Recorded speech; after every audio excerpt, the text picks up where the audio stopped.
You're like, This is Senate Transportation and it is Wednesday, the 13th. And we are, going to go through the miscellaneous DMV bill but first we have an appointment. And a member from Washington. Yes, I contacted Bill Ziegler about being a member of the Transportation Board. He was appointed last May 28th, so he's kind of surprised to get a call now about whether he wanted to be on, but he appreciated the call and checking in. And he said he did want to continue to serve and appreciated the nomination and the work that he was doing on board. I appreciate him giving the call, and we had the last, this is our last appointment, and we have a substitute clerk for the day. Who has experience in the afternoon.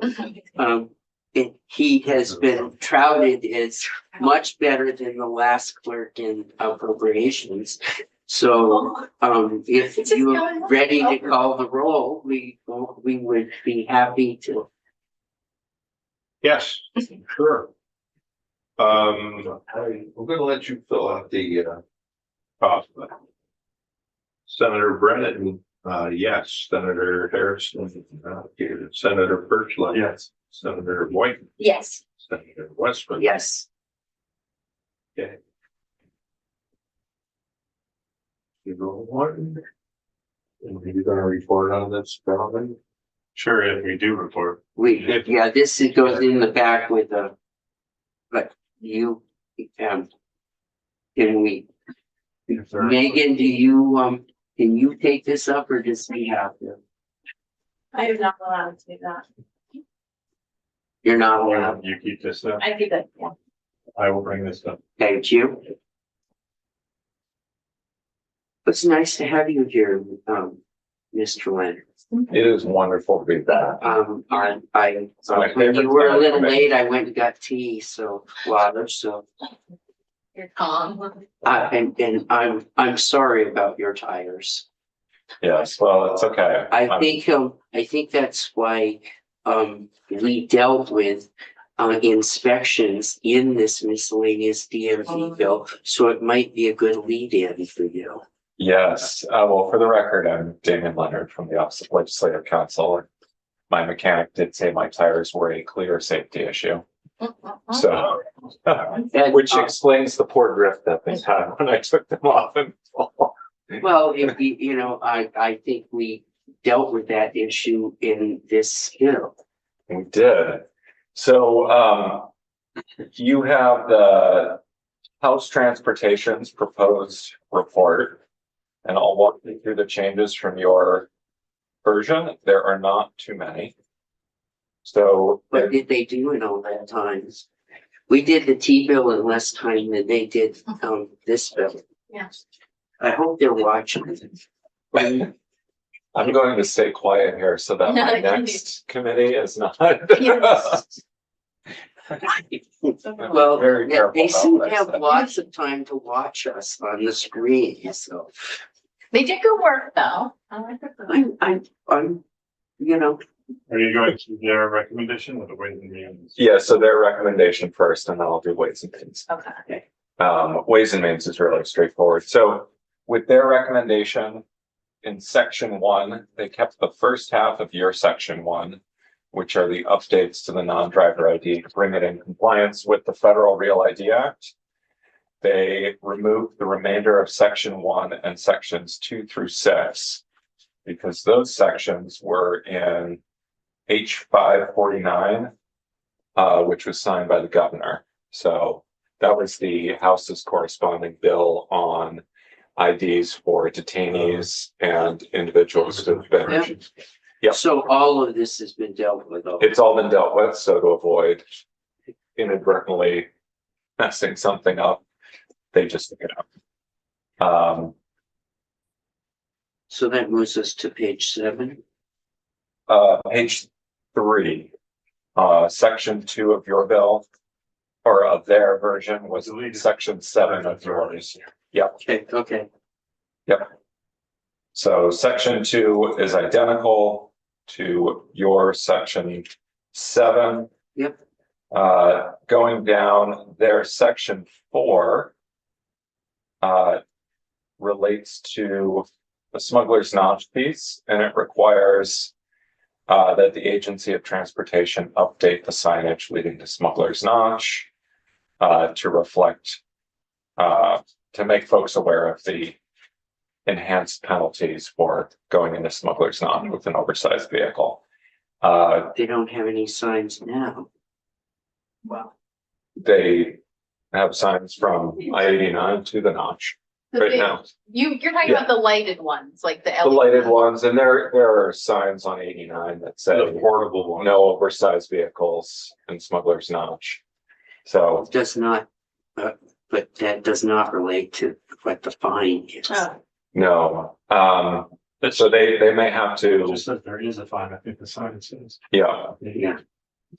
Yeah, I So really care. yeah. the actual fines in section 3 and section 4 is what says. Section 4 is their new language. No. Yeah.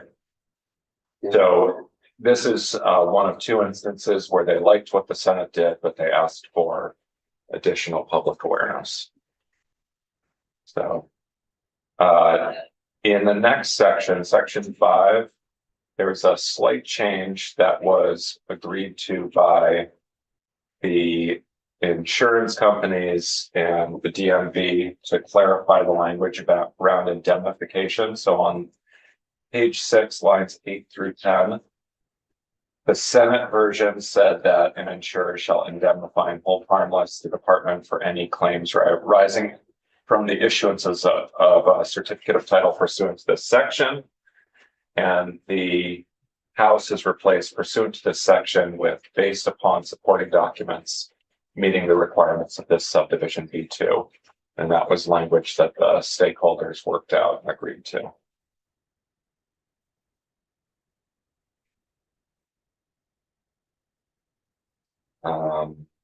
Next change.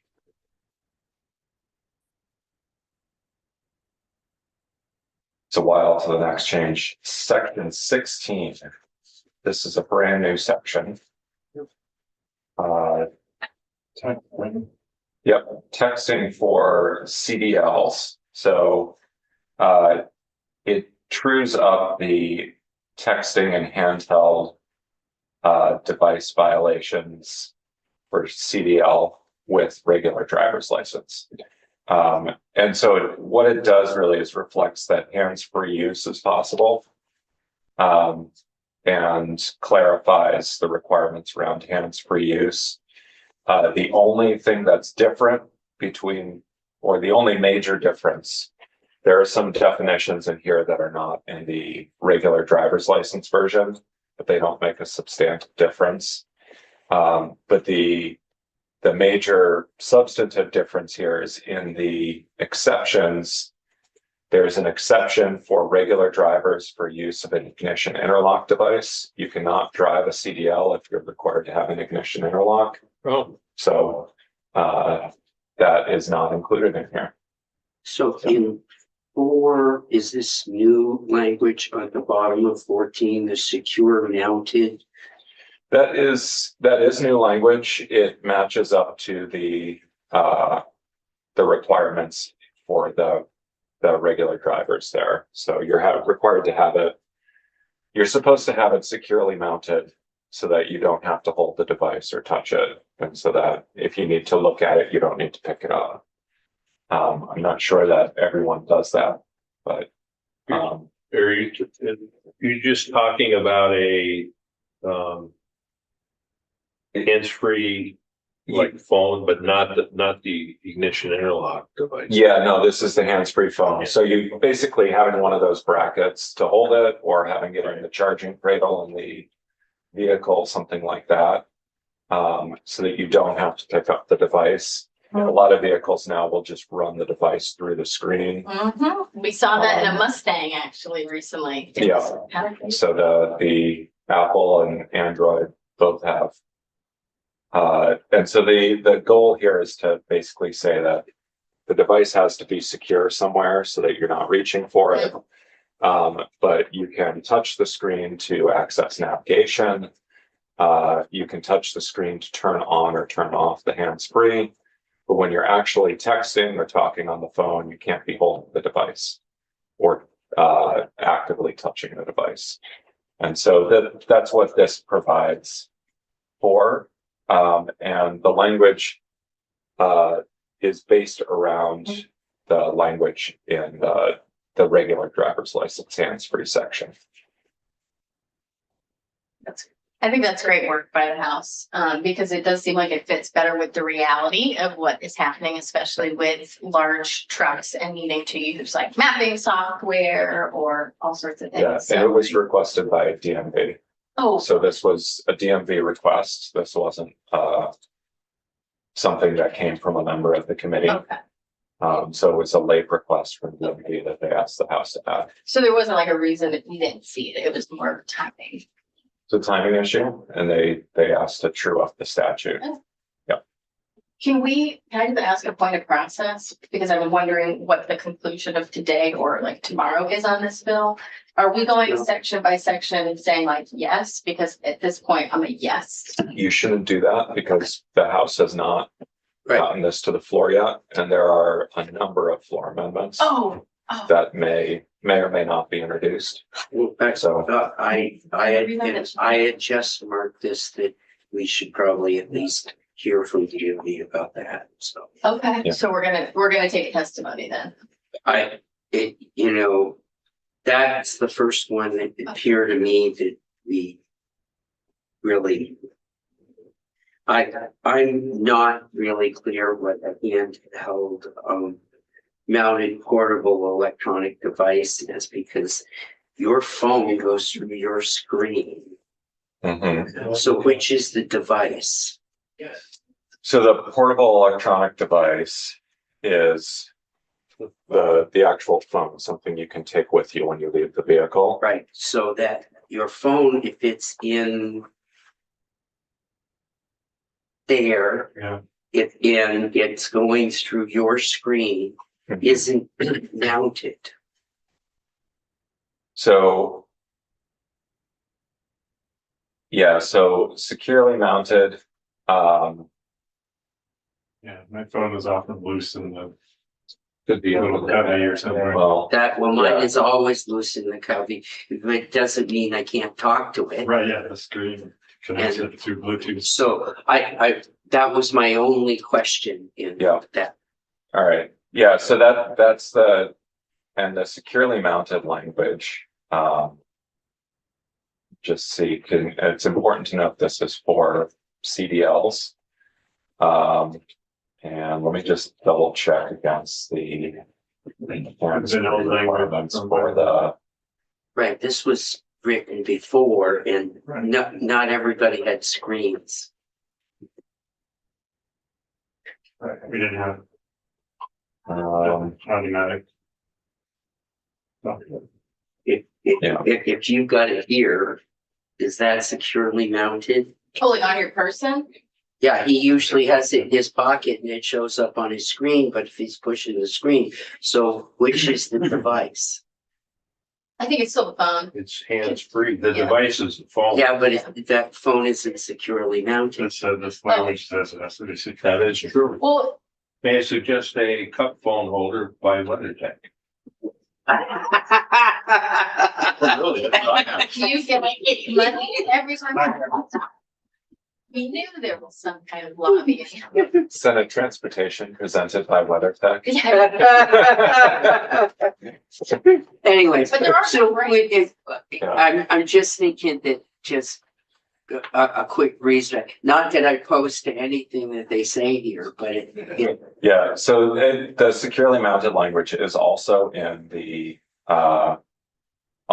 regular motor vehicle section. So maybe something that you should dig into. I don't want to dig very far. Okay. Yeah. And I would just say to the community, I think we have three options. We can agree with exactly what the House did. We can agree with amendment. Mhm. And then, we could have a conference committee. So far, going through this, they don't, but they'll, yeah. And I think to Damien's point earlier, we may have a totally different bill that we're seeing at the end of this. Yeah, we So might. we might not So- wanna. Yeah, there are a variety of potential amendments that are still out there. It's not clear what's gonna make it to the floor. I, But yeah. Representative Noyes has his traditional. The Yes. annual. Um, yeah, and the House Transportation heard 2 amendments related to towing of abandoned vehicles yesterday. Okay. So there may be some others that come in. The next change is in the cold weather personal flotation devices. And We are looking at, it is on page 22, lines 14 to 16. So they kept in the requirements that the Senate had set forth, but the House proposal is that the violation, so if you are caught not wearing your personal flotation device, it should not be subject to a penalty or constitute a traffic violation, which would mean that you wouldn't be taken to the Judicial Bureau and required to pay the Judicial Bureau surcharge. So normally it would be subject to a $50 fine plus Judicial Bureau surcharge for a violation of one of the provisions of that chapter. They are making it essentially a 0 penalty offense. So you get a warning. Their intent, as I understood it, was to make this an educational provision here.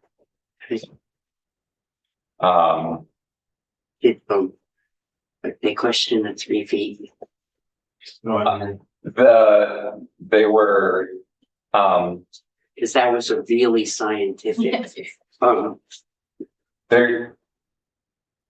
there were some exclamations around the table at the 3 feet and the bow fishing.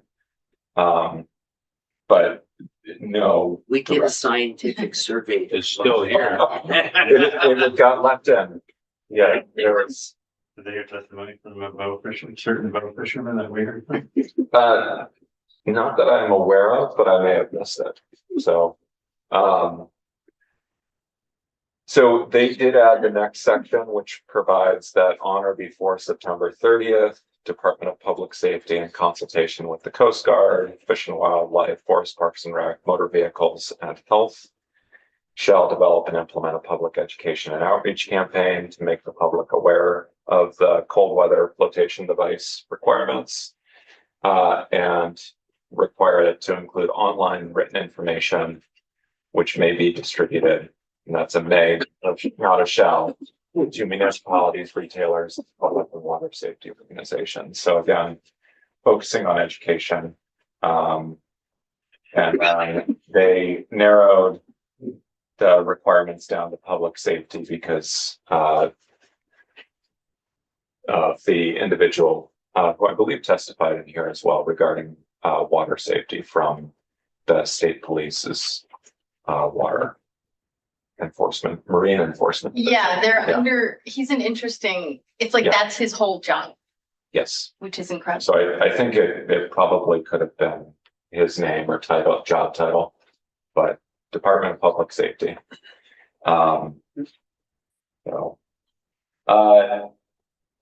They did not make changes to the K trucks. I saw one last night in Stowe. It's like being a shooting star. It was parked in the parking lot right next to us at the restaurant we were eating at. Yeah, saw one on Route 2 in Middlesex the other day. Wow, they're really tiny. It was striking in that case because it was right after a big like F-150 had gone by. It was like half the width. Same This- bed size. This one was orange last night. Oh. It was like, Fun. Well, if you see it again, tell my name for my braids. So the next change from your bill is kind of limited use specialty vehicle inspections, section 25. The House is proposing that So the Senate proposal was just a safety inspection and no emissions inspection, either visual or onboard diagnostic. And the House is proposing a visual emissions inspection in addition to a safety inspection. Right, where are we now? Section 25, page 30. Sorry. So nothing in section 22 is changed. So they No. just added and visual inspections? And visual emissions inspection, Yeah. and then deleted visual emissions inspection before OBD systems inspection. So, yeah, they will be required to visually check that you have your emissions equipment installed, and that it's not, not perforated with rust and that sort of thing. They're not doing this now. So this is for the limited use specialty vehicles. Uh, We have, for a regular vehicle that's too old for an onboard diagnostic inspection, they get a visual inspection. And if your vehicle can do the onboard diagnostic, you get that as well. okay.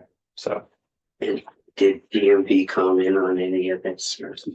I believe DMV did comment on this. I don't recall any objections.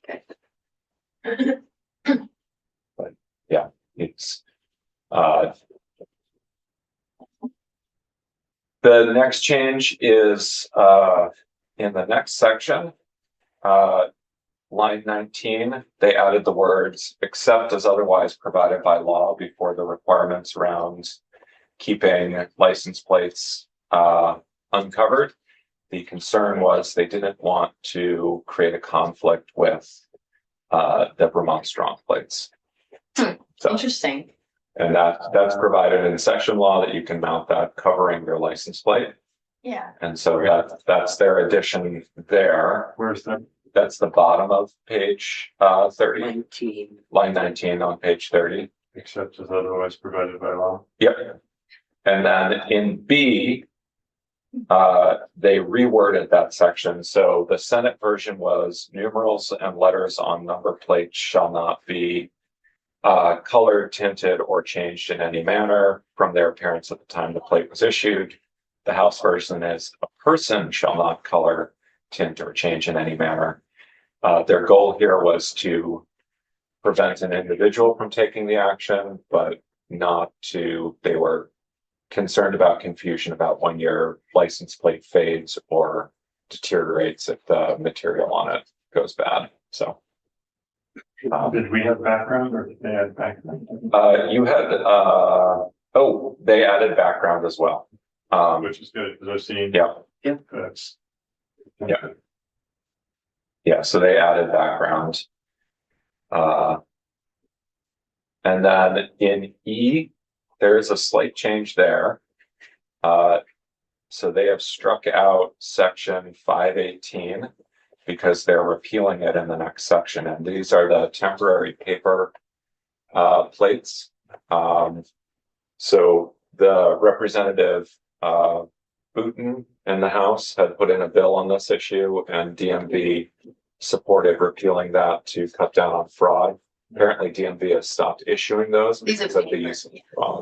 yeah. These were the plates issued during COVID. We enacted that law to allow the folks to print them off at home. Apparently, a significant portion of those plates have never resulted in a permanent plate. And they haven't been able to collect the tax on those vehicles. And so this is seen as a way to close a loophole. Yeah, well, we heard from the towers, I believe, that that's a big portion of the abandoned vehicles as well. So there's also some long-term costs associated with the pickup of those vehicles that are abandoned. So that's a new section, section 27. Smart.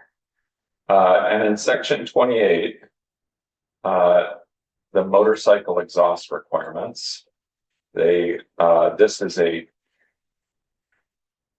very different from what the Senate sent over. So the Senate sent over a requirement that motorcycles and be equipped with an exhaust system that's labeled in compliance with EPA requirements.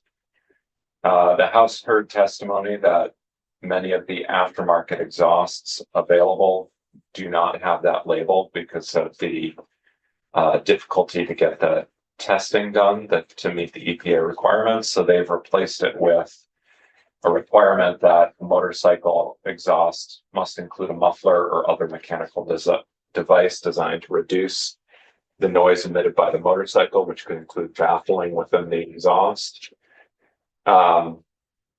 And then the motorcycle would be in violation if it has missing or removed baffles, a cutout or bypass, has been modified to bypass the muffler system, or is a straight pipe or similar type of exhaust system that does not include any mechanical features to reduce the noise emitted by the motorcycle. And then it will fail inspection if it does not meet those requirements. This largely tracks the existing inspection requirements for motorcycles.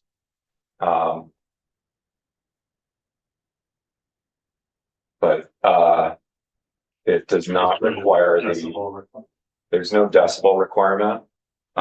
We have one? Well, we referenced the federal. The federal requirement has an 80 decibel requirement, and it's 80 decibels in a specific situation. So the way the EPA tests is it's a closed track with a professional driver accelerating the motorcycle at full throttle past stationary testing points that are set a certain distance from the motorcycle, and it can't exceed 80 decibels either to the left or the right of the motorcycle at those points. And because of the requirements for a closed track. Can you just repeat what you just said so it gets? So that, yeah, the EPA test takes a closed track. Yeah.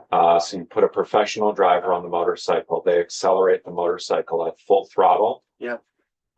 Past a testing point where there are 2 sound meters set on either side of the motorcycle at a specific distance. So that's the federal rules. Yep, and they have to be below 80 decibels. That's required to sell the motorcycle. Yeah, so the original equipment motorcycle has to meet that requirement if it's being sold for street use in the US. Okay. It's 82 decibels if it's a dirt bike. And then if it's a race bike not being sold for street use, it can be any number of decibels. So this provides that instead of that standard, this provides that you just have to have an exhaust that has some sort of noise reduction feature in it. So you can't have a straight pipe, which is just You can't remove the baffling. can't remove the baffling, but it doesn't set a decibel requirement. So one of the examples that was given in the House was for the make that member cited was Honda is known for having a quieter exhaust on certain models. And so some folks will replace that with something that gives more of a rumble or something like that. So because our rules tracked what the feds do in the EPA, we didn't need the section on the D on the top of 33. Wow. Need is, So No, we did have. Did we have that in also? sorry, Because Tom. It's not we- a federal. Yeah, we did have that. We did have that, okay. Yeah, that was subsection C. In yours. And so this basically allows if it's if you're operating on a public highway, but it's in a race or some sort of Yeah, yeah. demonstration, you're I got okay. it. I don't think any of us wanted to get in the way of, I've got one head of the races all the time. So And he's out there doing Mhm. he has his dirt bike stuff, and there's apparently 2 tracks in New Hampshire and blah, blah, blah. yeah, and so this basically this only applies to street bikes.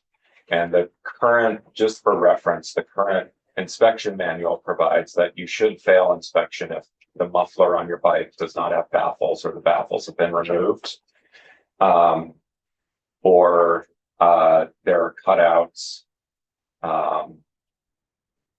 What does their language? And then any changes, modifications, alterations, deletions, or adjustments have been made to the exhaust system that would cause it to generate an unreasonable sound level, which is there's question of what unreasonable is.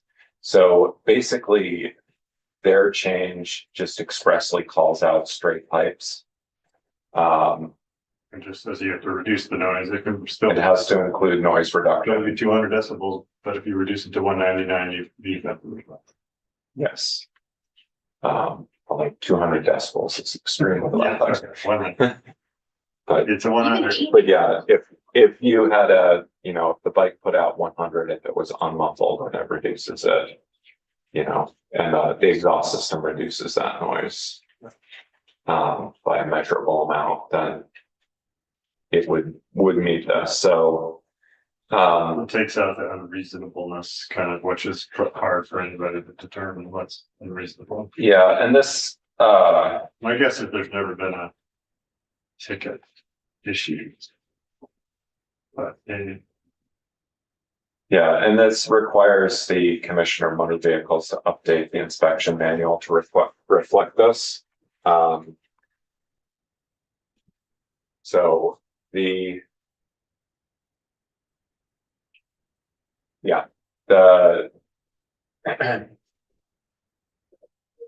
this here would probably add, and I can't speak for the department, but now that there's an express requirement that you can't have a straight pipe or similar type of exhaust, that'll probably would have to be added to the inspection manual or clarified. Otherwise, I think the other provisions 1, 2, and 3 generally are reflected in the current inspection manual, although the wording could be updated to reflect that. Do you know if aftermarket mufflers are subject to the EPA testing? So aftermarket mufflers are supposed to be certified for to the EPA standards. But the EPA standards are not actively enforced. And so for the aftermarket, my understanding is that many of the aftermarket manufacturers, because they don't have the facilities to get it certified, or they're selling for a wide variety of models, they don't have it certified. And so most of those don't have stamps. yeah, my understanding was the regulation was on point of sale. If you're not selling a motorcycle, you're just selling a muffler. You sell a muffler with that stamp.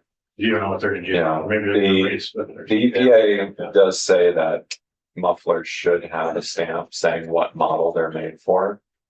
But the actual enforcement of sound is at the state level. And so there's nothing preventing folks in the vast majority of states from buying a muffler that doesn't have the stamp. And the EPA is, as Senator Perchlik said, they're focused on the actual vehicles being sold to the public. So there's really, even there, the vehicle can come into your local dealership, and then when you buy it, you can say, let's swap out the exhaust, Yeah. and they can swap it out with an aftermarket exhaust. Similar to what you can do with a car, where they don't have the stamping requirements. You can get an aftermarket exhaust to tune the sound or reduce back pressure, that sort of thing. Okay. So, and that's it there. The Ways and Means change is fairly straightforward. That would add an additional section to the bill to permit the Department of Taxes to share tax return information related to airport taxes for purposes of compliance with FAA grant reporting. Oh, okay, so this is exactly what, So it's a narrow exception for compliance with the FAA grants. this is the 500,000 amount that we may have had a conversation about. So there were, So they did get it in, okay, well, so it doesn't allow them to disclose it to the airport. It okay. allows them to disclose it to the FAA, basically to AOT for AOT's FAA grant compliance requirements. Well, the tax department collects the information Yes, and they can now share the information with AOT, with AOT. not with BPV or another.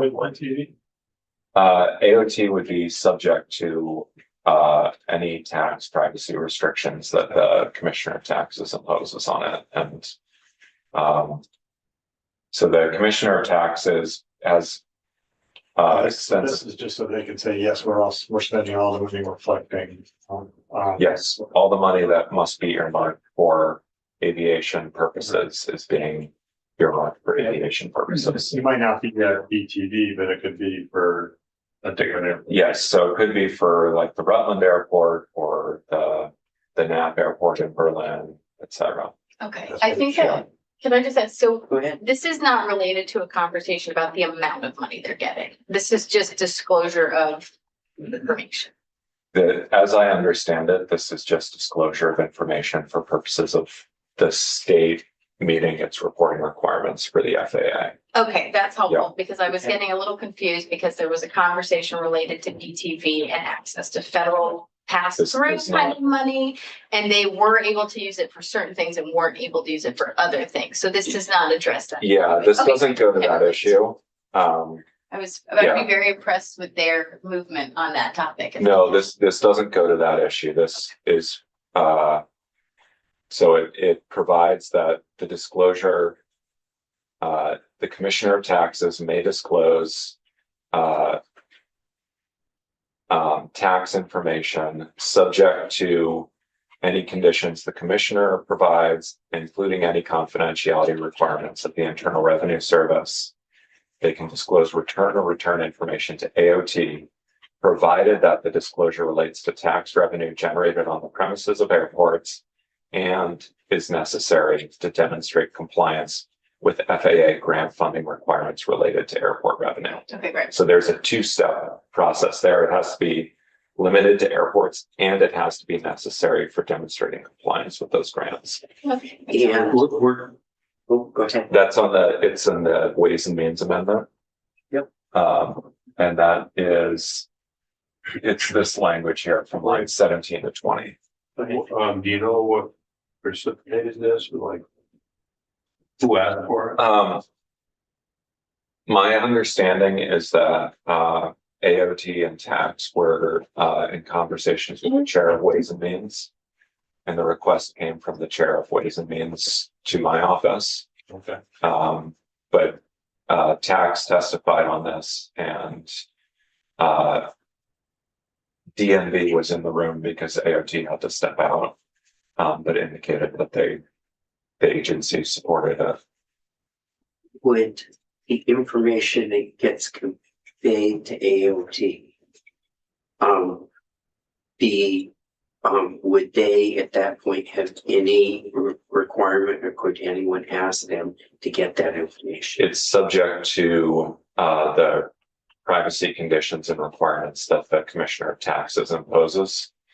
And so my understanding is the Commissioner of Taxes imposes requirements, particularly when there's a small number of sources for the revenue, that you not disclose individualized data because it can be linked to the sources, and that there's also federal tax requirements around My this. question is, in this, does it specifically say that, or are we counting on the Commissioner of Taxes to do that? Let me follow up and get more information That, on that. yeah.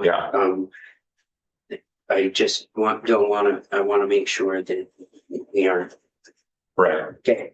That's my only question with that. So of the things that I'm looking at in there, that was one question. I think we're going to have, want to revisit the motorcycle exhaust piece. So we might want to ask DMV about that.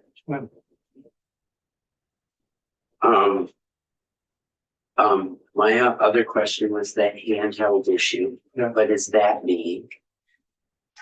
is there any other things in here that we ought to have, somebody in? Okay, you know, we'd like, assume once it gets passed, we'll see a side by side, just to see Yep. exactly, so Yeah. that we can, but I didn't see anything. So. So those, go ahead. I would just say a noise has come up a few times in conversations with the DMV miscellaneous bill, and while I don't have any, I'm not gonna push for anything more than what we've already seen. If we wanted to hear any testimony from noise pollution advocates, like the clearinghouse, for example, you know, there is some, if we're hearing from people. So far, But I don't need any changes to as drafted, so if that's kind of an agreement, Well, and we're not taking that out. I'm- then- actually, my thinking was after going through this and that it's an option for us to concur with amendment. Oh, okay, yep, So, you know, because I don't see anything huge in here that would, but, so if we wanted to specific to language and enforcement and that, I think DMV is the first place and we can decide whether we want to go further than that. But my, the handheld stuff, I thought, you need more clarity on. yeah, So mainly the point of the testimony would be to gain clarity, not necessarily to advocate for a position. well, I think on the motorcycle thing, we might want to advocate. Yeah, well, that's, I guess what I'm trying to say is I don't feel the need to push it any further than what they have in the bill, so unless we were saying, oh, I want to take it out or something, then I would not feel the need or be called to have any more testimony on the topic, because we did spend a lot of time on it last session. And they still have that bill sitting on the wall, and I've certainly heard from a lot of my constituents and their constituents, and I've forwarded multiple emails, but I think the stopping point is in this committee. We passed a comprehensive bill last session to address this, and it's not moving, so. I guess that's why I don't like, Well, that's my. I'll final ask point. Andy, or Yeah, I'll it's get like- Megan to get you. But those are the three issues, I think, right now. Is there anything else in here? Okay. Then we'll, Is there anything, we passed the T-bill out of here already. It's done. It's going over there. Is there any strategic reason why we would hold on to the DMV bill for any more time? Because if our goal is to maybe get it done this week, for example. If the DMV bill won't make it out of the house this week. Are you So it's gonna be on notice today. And that would mean at best third reading Friday, which would mean it would get to the Senate next Wednesday. okay? We should be able to do a free amendment to their bill. It's getting longer they have it than we have. We get one amendment. Yeah. Maybe that'll be our. we had the T-bill shorter than they had, the They miscellaneous. have more people and more time. Well, they're an all-day committee. And I should note, I will be gone next week, Wednesday, Thursday, and Friday, and I will not be back until the following Wednesday. So if there ends up being a conference committee on the DMV miscellaneous bill, I would prefer not to be placed on it. I'm happy to zoom in though. I'm going to a wedding, so. And we're gonna get you to zoom in. I would just say in this, I don't see anything to go to conference, so Okay, but I do see if we, Further yeah, absence of amendment. and I'm not afraid to move a little further back towards our position on mufflers. okay, If, yeah, we'll see what they do. right, well, you know, I think there's time before the end of the session and, you know, there's time to say to them, really? This, Is that, That's Sound great, right? that sounds great. okay? I like your plan. Great. All right. And I don't necessarily, I have no problem with what Ways and Means did. I just don't, I'm not sure we want to leave it up to the discretion of the commissioner of taxes to put a requirement on. Right, I will check on what the requirements are. With our tax attorney and get back to you. Okay, perfect. Yep. Yeah, and just along those lines, I've read this over and over, and I'm trying to think why. I don't. There's something behind this, and I don't know what it is. Might be, I can't speak to why the agency or tax asked for it, but, you know, might be good to just have them. Did the agency ask or did tax ask? I am not sure which. Because tax has entity the asked for it. information So, and back and forth between DMV and tax, they share information all the time anyways. yeah, I know there was a request that the authority to share it be clarified. But beyond that, I don't know the reasons behind it. But it may be worth having someone from tax and someone from AOT. Did the airports weigh in? No, it's very, not that I'm aware of. So Was it done in Ways and Means because they just came afterwards? Yes, that got done yesterday in Ways and Means. So should we just ask Michelle to get us somebody? Should we? Could we Who would? could we get a copy of this let me email just take a to somebody at the airport? quick, Why don't we wait until the talk to the agency before we contact the airport? all right. Hold on a second, let me just see. Yeah, I what, go We can see what. For a reason, yeah, a good reason why we're doing this. Yeah, I'm unclear. I'm just trying to figure out who did the asking of. Right, yeah. Yeah, hold on. So I'm looking back at the. So it looked like the initial request, I'm just looking back through my messages here. Initial request came from AOT.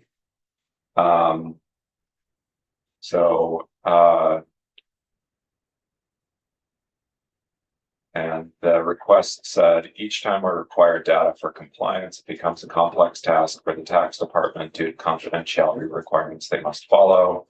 The tax department has suggested that the language below could address this ongoing matter.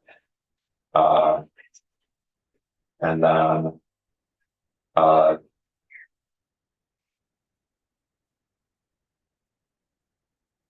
tax noted that they had included AOT data sharing expansion at one point in their miscellaneous list of issues.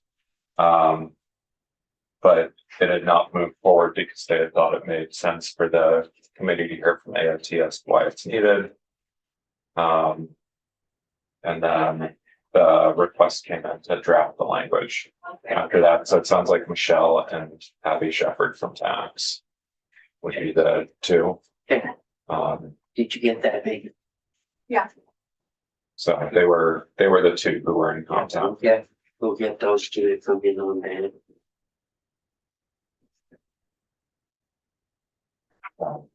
And we'll contact the commissioner on handheld. And then, the DMV to come in on the, to start with on the mufflers on motorcycles.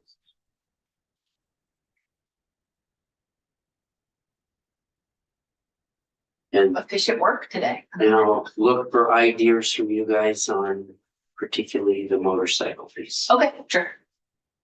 It's Okay, Thank you. thanks for your time. I think at this point, we're